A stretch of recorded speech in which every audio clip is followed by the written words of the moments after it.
ظالم کسے کہتے ہیں؟ جو سب سے بڑا ظالم ہے جو اپنی جان پر ظلم کرتا ہے، سب سے بڑا ظالم، کیونکہ جس کو اپنی جان پر ترس نہیں آتا وہ کسی پر کیا ترس کرے گا؟ تو اپنی جانوں پر ظلم یہ ہے کہ میں جانتے ہوئے بھی سب کچھ کرتا ہوں۔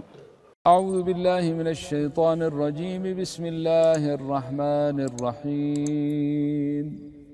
وَإِن يَمْسَسْكَ اللَّهُ بِضُرٍّ فَلَا كَاشِفَ لَهُ إِلَّا هُوَ وَإِن يُرِدْكَ بِخَيْرٍ فَلَا رَادَّ لِفَضْلِهِ يُصِيبُ بِهِ مَن يَشَاءُ مِنْ عِبَادِهِ وَهُوَ الْغَفُورُ الرَّحِيمُ۔ دوسروں کو بے وقوف سمجھتا ہوں، اپنے آپ کو عقل مند سمجھتا ہوں۔ چند لوگ اگر مجھ پر یقین کرتے ہیں تو میں اس یقین سے فائدہ اٹھاتے ہوئے میں ان کے ایمان سے کھیلتا ہوں، ان کے جذباتوں سے کھیلتا ہوں۔ تو یہی تو بہت بڑے فراڈ ہے، یہی تو شیطانیت ہے۔ میرا کام ہے لوگوں میں محبت پیدا کرنا، نہ کہ انتشار۔ میرے بھائی، اللہ تعالی ہمیں محفوظ رکھے۔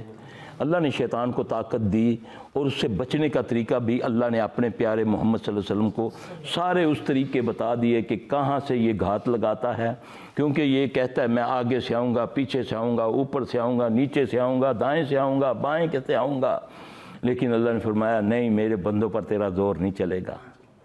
ہاں جی، اللہ ہمیں اپنا بندہ بنا دے۔ اللہ کا بندے وہ ہوتے ہیں جو اللہ اور اس کے رسول کی عزت کرتے ہیں، عزت کرتے ہیں، عشق نہیں کرتے۔ عزت اسے کہتے ہیں جو رسول دیتے ہیں صلی اللہ علیہ وسلم اس کو لے لیتے ہیں، جس سے منع کرتے ہیں اس سے رک جاتے ہیں۔ یہ حکم ہے وَمَا أَتَاكُمُ الرَّسُولُ فَخُذُوهُ وَمَا نَهَاكُمْ عَنْهُ فَانْتَهُوا۔ میرا رسول جو تمہیں دے اسے لے لو، جس سے منع کرے اس سے منع ہو۔ جو بازار میں عبداللہ بن مسعود غالباً ایک درس دے رہے ہیں کہ ان 10 کام کرنے والی عورتوں پر اللہ کی لعنت ہو۔ اب پاس حاتم کھڑی ہیں، حاتم کی ماں کھڑی ہیں، وہ بھی سن رہی ہیں۔ وہ فرماتے ہیں جو جوڑا بناتی ہے سر پہ، عورتوں کے بارے میں نا، سر پہ جوڑا بنانا منع ہے نا، یہاں پر بنا سکتی ہے، سر پہ نہیں۔ سر پہ جوڑا بنانے والی، چہروں کو گدوانے والی گنتے جائیے گا نا، یعنی کہ جو نہیں وہ سراخ نشان لگا کے وہ گدواتے ہیں، سرما بھر دیتے ہیں، وہ نشان لگ جاتے ہیں۔ مختلف ممالک میں مختلف قوموں میں ہوتا ہے۔ جو دانتوں کو چھدواتی ہے، اب دانت عرب میں تھا یہ رواج کہ ایک جیسے دانت کر لینا خوبصورتی کے لیے۔ جو بھویں بناتی ہے، آئی برو کہتے ہیں اس کو، ہاں جی، جو بھویں لعنت ڈالی ہے، یہ میں لفظ بعد میں بھی یہ ادا کر دوں گا کہ ایسا کام 10 کام کرنے والی پر اللہ کی لعنت عورتوں کے بارے میں ہے۔ جو بھویں بناتی ہے، بنواتی ہے، آواز والا چھن چھناتا، زیور پہن کے بازار میں جاتی، خوشبو لگا کر بازار میں جاتی، اس طرح 10 باتیں کر کے تو حاتم رضی اللہ عنہ کہنے لگی ہے کہ عبداللہ ہم نے تو یہ قرآن میں نہیں پڑھا کہیں۔ دیکھو نا، ہے تو ہے نا، انسان ہے تو انسان ہی ہے نا۔ انہوں نے بتایا تم نے قرآن میں یہ نہیں پڑھا کہ وَمَا أَتَاكُمُ الرَّسُولُ فَخُذُوهُ وَمَا نَهَاكُمْ عَنْهُ فَانْتَهُوا۔ میرا رسول جو تمہیں دے اسے لے لو، جس سے منع کرے اس سے منع ہو جاؤ۔ تو یہی ہے نا قرآن۔ صاحب قرآن سے پوچھو نا یہ کیا ہے۔ تو میرا تو شیطان کہتا ہے نہیں، بحث کا رچنل لاجک بتائیں جی، آپ یہ ٹخنے ننگے رکھنے کا لاجک بتائیں۔ لاجک میں بتاتا ہوں، جب بیٹی کو دیکھو اس کے ٹخنے ڈھانپے ہوئے ہیں کہ نہیں، اس کی شلوار آدھی پنڈلی پہ آ گئی، تیری شلوار تیری جوتوں کے اندر چلی گئی، کیونکہ تیرا سٹیٹس، تیری پرسنالٹی، تو آفس میں ہے، ڈی جی ہے، تو فلاں ہے، حکم کس کا ہے؟ ٹخنے ننگے رکھنے کا۔ کیا نماز میں حکم ہے؟ آپ نے فرمایا اللہ 3 قسم کے لوگوں کی طرف رحمت کی نگاہ نہیں کریں گے، نہ انہیں معاف کریں گے، نہ جنت میں داخل کریں گے۔ عرض کی یا رسول اللہ صلی اللہ علیہ وسلم وہ کون ہوں گے؟ آپ نے فرمایا ایک قسمیں کھا کے مال کو فروخت کرنے والا، نہیں نہیں نہیں وارا کوئی نہیں ہے, اللہ کی قسم گھٹ ہے گا, نوکر نو اکھ ماری جان نہ دیں ہیں جی. اللہ نہ رحمت کی نگاہ کریں گے, نہ اسے معاف کریں گے, نہ جنم. سوچ لو میں اور آپ کہ نماز بھی پڑھتا ہوں, حج بھی کرتا ہوں, عمرے بھی کرتا ہوں, زکوٰۃ بھی گن گن کے دیتا ہوں, اس کے باوجود میرے اوپر شیطان کے اثرات ہیں, شیطان مسلط ہے, تو ضرور کہیں نہ کہیں ڈنڈی. دیکھو نا کیمرہ پکڑتا ہے نا چور کو, تھوڑا جا پیچھے لے کے جائیں, اگے کریں, روکیں, ایتھے ہے دیکھیں, ہے اس کو زوم کرنا, فلاں کرنا. کیا اللہ بریک بین نہیں ہے؟ وہ تو علیم بذات الصدور ہے.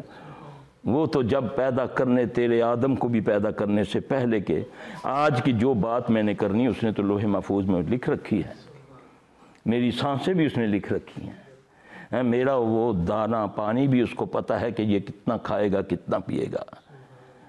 وہ اتنا بریک بین ہے, اس سے میں پوشیدہ ہوں. جو 3 بندوں کی طرف اللہ رحمت کی نگاہ نہیں کریں گے, نہ انہیں معاف کریں گے, نہ جنت میں داخل کریں گے. ایک وہ تاجر جو قسمیں کھا کے مال کو فروخت کرتا ہے, ایک وہ بندہ جو کسی پر احسان کر کے جتلاتا ہے. کبھی زندگی میں اس کے کام آ گیا, پامی زکوٰۃ ہی دے کے کام آ گیا, ہاں جی, ساری زندگی انہوں تا نہیں دے کہ مار دے, چل آج افسر بن گیا, 2 گھنٹے سان باہر بائی رکھے آئی. بےبے یاد کر, بےبے آندی سی ساڈے کرو کہ وہ تے دالا میری امی دیا کر دی سی, تے آج تو افسر بن گیا تے سانو 2 گھنٹے ایسے تو باہر بائی رکھے. ایسے لوگوں کو اللہ نے کیا نبی صلی اللہ علیہ وسلم نے فرمایا, نہ ان پر رحمت کی نگاہ کریں گے, نہ انہیں معاف کریں گے, نہ جنت میں داخل کریں گے. تیسرا وہ مرد جو اپنا عذار, یعنی کہ شکر ہے کہ آپ صلی اللہ علیہ وسلم نے شلوار کا نام نہیں لے لیا, تہمت کا نام نہیں لے لیا. بعض لوگ جو نشہ کرتے ہیں نا, وہ کہتے ہیں چرس ثابت کرو جی مولوی صاحب, قرآن حدیث تو ثابت کرو چرس حرام ہے. کیوں, وہ تو شراب حرام ہے نا, چرس تو حرام نہیں ہے نا, ہیروئن تو حرام نہیں ہے نا. کیونکہ ثابت کرو, حدیث تو کٹ کے دکھاؤ چرس ہے کہ نہیں, بھنگ ہے کوئی نہیں. سنیں نا میرے بھائی, سنیں, میں آپ کو بتاتا ہوں میرے بھائی, میرے نبی نے فرمایا نشہ حرام ہے بس. اسی طرح آپ نے فرمایا جو وہ مرد جو اپنا عذار اپنے ٹخنوں سے نیچے رکھتا ہے. اب اس میں شلوار بھی آ گئی, تہمت بھی آ گئی, پجامہ بھی آ گیا, لاچا بھی آ گیا, جو مرضی آ گیا, وہ اپنا عذار اپنے ٹخنوں سے نیچے رکھتا ہے. یہ حکم ہے. کتنی بڑی وعید ہے. صحیح ابو داؤد کی یہ روایت ہے. میں اس کے لیے تیار ہوں, کوئی تیار نہیں ہوں, لیکن یہ اللہ دکھا رہا ہے کہ دیکھ جا کر گھر, ماں اپنی دیکھتے, بہن نو دیکھتے, بیٹی نو دیکھ, ایڈی ایڈیاں شلواراں اتنے چڑھ گئیاں.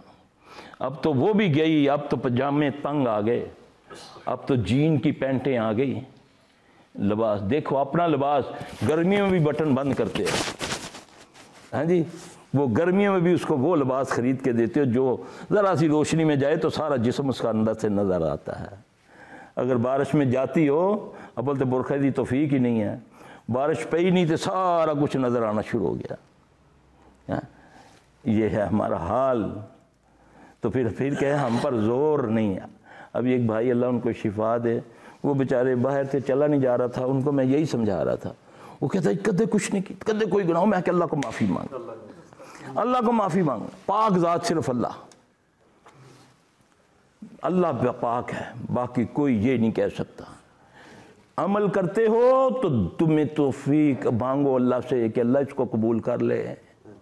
ابراہیم علیہ السلام بیٹے کے ساتھ صرف خانہ کعبہ تعمیر کر رہے ہیں بغیر کسی لالچ کے, صرف اللہ کی رضا کے لیے. تو فکر یہ ہے کہ پتہ نہیں قبول بھی ہوگا کہ نہیں ہوگا. ربنا تقبل منا انک انت السمیع العلیم, یہ پڑھتے جا رہے ہیں اللہ کو. تو میں اپنا حال دیکھوں. ہمارے استاد تو کہتے ہیں ہم نے ساری زندگی اپنے اس عمل کو ضائع کر دیا. اب سمجھ آئی ہے کہ جب کسی کو خیرات صدقہ دو یا ویسے کسی کی مدد کرو, تو اگر آپ نے یہ کہہ دیا کہ تم ہمارے لیے دعا کرنا, تو سمجھو آپ نے اس سے دعا کے عوض میں اجر لے لیا. دعا کے لیے نہیں, میں نے اللہ کی رضا کے لیے دیا. وہ لینے والا جو ہے وہ تمہیں یہ کہے کہ جزاک اللہ, جزاکم اللہ خیرہ. اگر تم نے دعا کی ڈیمانڈ کر لی, تم نے اس کا اجر لے لیا. میں نے تو اللہ کے لیے کرنا ہے نا یہ. تو اس لیے میرا بھائی یہ بڑے حساس معاملے ہیں. اللہ کے نبی کی تابعداری میں اللہ کی عزت ہے، کیونکہ اللہ کے نبی صلی اللہ علیہ وسلم نے فرمایا جو یہ چاہتا ہے کہ کوئی میری عزت کرے تو اسے چاہیے کہ وہ پھر اس کی عزت کرے.